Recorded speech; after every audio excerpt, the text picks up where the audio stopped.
Hey there, it's Allison from OnlineTeacherAllison.com, where stay-at-home moms come to learn how to teach online, no experience required. Today, I want to get into tech issues. I'm looking at my notes over here, sorry. So tech issues are super stressful, whether they're your tech issues as the online teacher or your students' tech issues. So I want to start with your tech issues. Next week, we'll get into the student because it is so much easier to resolve your tech issues than it is someone else's. I have 6 things you can do to help either resolve or avoid a tech issue before it even starts. So let's get to it.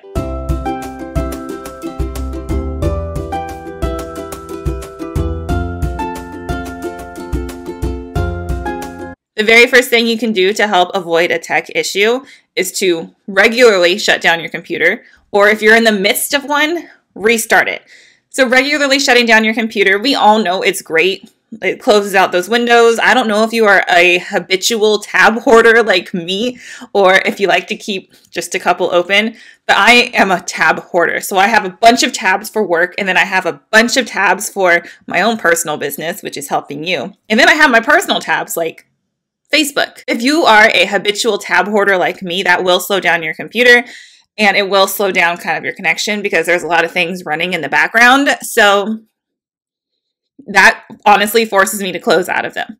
So shutting it down regularly or resetting it, because that's the joke. When something doesn't work, did you turn it off and back on again? Same with my phone, my watch, all of those things. If I haven't turned them off in a while, they don't work right.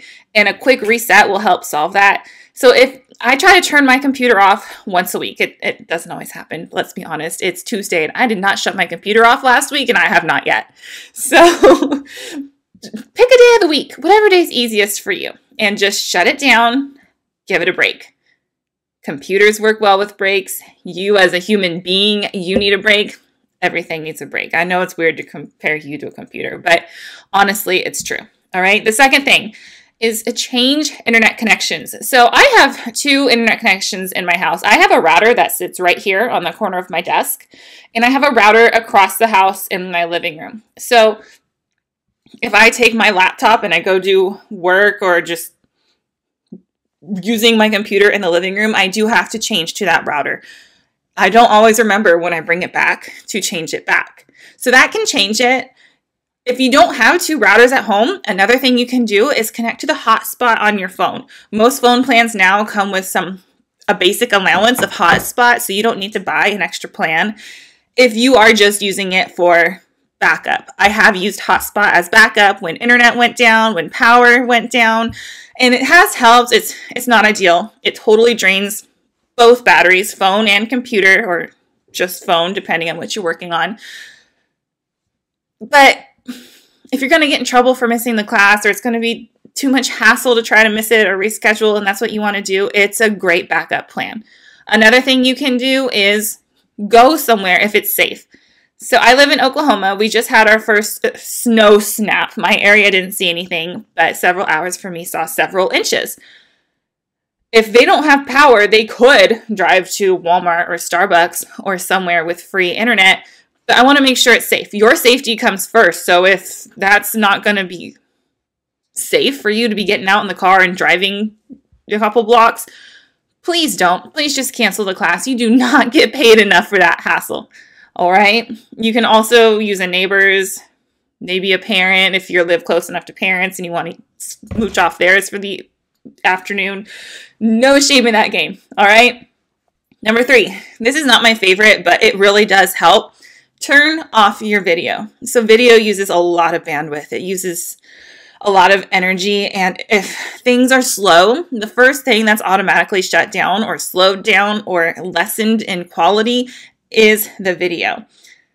I am teaching small group math right now, and we meet through Google Meet. And if my internet's having trouble on my students' profiles, it will say video paused because of low internet. And I think it's my internet because they tell me, Miss, you're lagging. And it comes right back up. We know with internet, sometimes it's just glitches or hiccups. Maybe it's really busy in your neighborhood. Maybe the weather is doing whatever it's doing. So that's one thing you can do is turn off your video. It will help with the lagging. Now, I don't like this because it does take away your presence as a teacher, right? It's like you're not there. They feel like they can get away with things.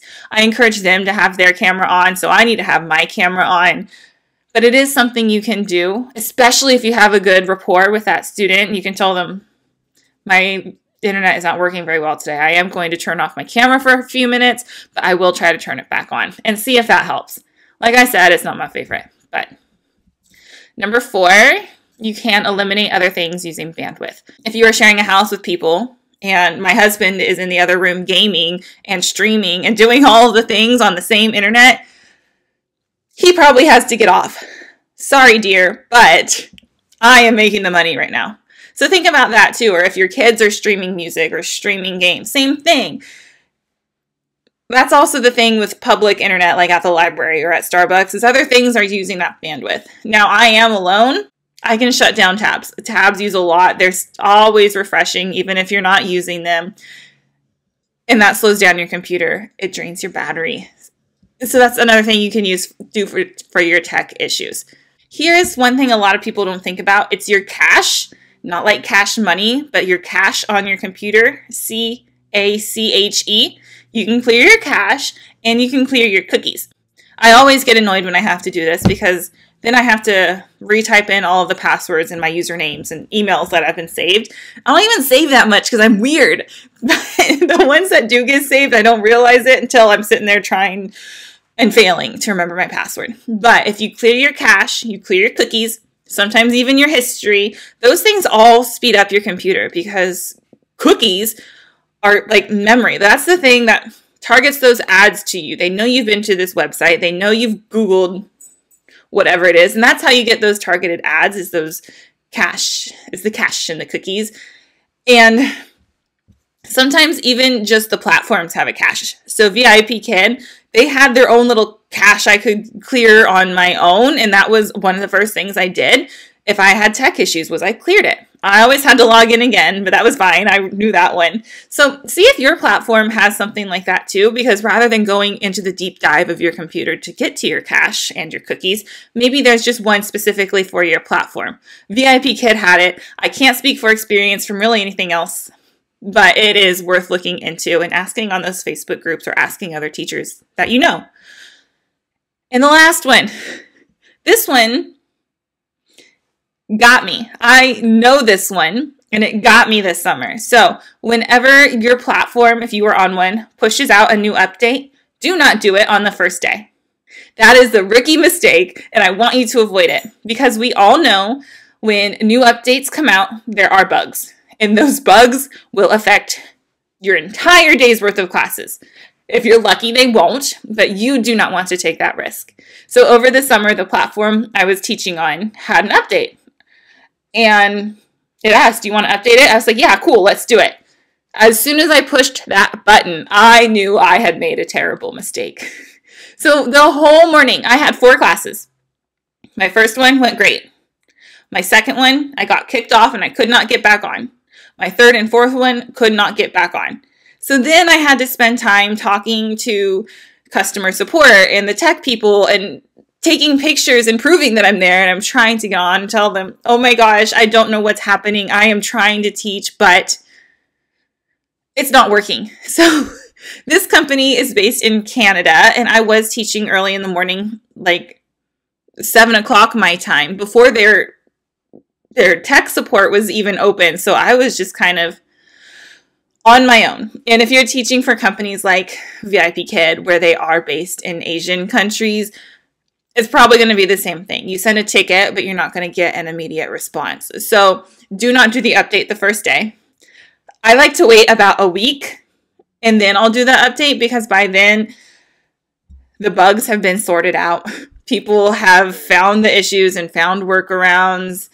And if you are on the Facebook groups, so VIPKid, I was part of the Facebook group, and I could always tell when teachers had done the update because they would complain, and there was a huge thread about other teachers who had the same issue. And so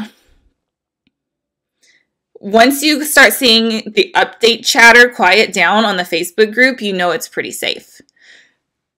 So all that to say, do not do the update the first day because it is not worth the headache of not being able to get to classes or having your classes affected and then having to potentially fight to still get paid because even though you couldn't technically teach, you were still there trying to teach. And I was lucky this summer where they understood it was a tech issue. And I asked them, what do you want me to put in my timesheet? And they said, go ahead and put for it like you taught the class and we'll set up a makeup for the students. So I don't want that to be you. I don't want you to have that headache. Just wait to do the update and everyone's life will be easier. Okay, so those are just 6 quick things you can check for if you are having tech and internet troubles. You might need to upgrade your computer, worst case scenario, because it's just not up to the task. So when I first started teaching online, I had this old computer and it could not handle the graphics with the lessons. And it's just so laggy that I might as well have not been there. And I gave a bad class or 2 before I forked out the money and I bought a new one.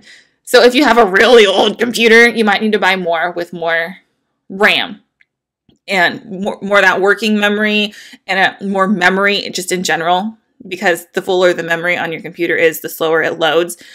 And just more space to do things. So talk to whoever you're going to. I think I went to Best Buy. Talk to them. They'll be more knowledgeable than I ever will be in any of that. And a gaming computer. If you are in the market for dropping some good cash, a gaming computer is always a really good option because they are built specifically for streaming, just like that. All right, I hope that was helpful. Next week, we will get into the student side. I hope you're having a great week and we will chat soon. Bye.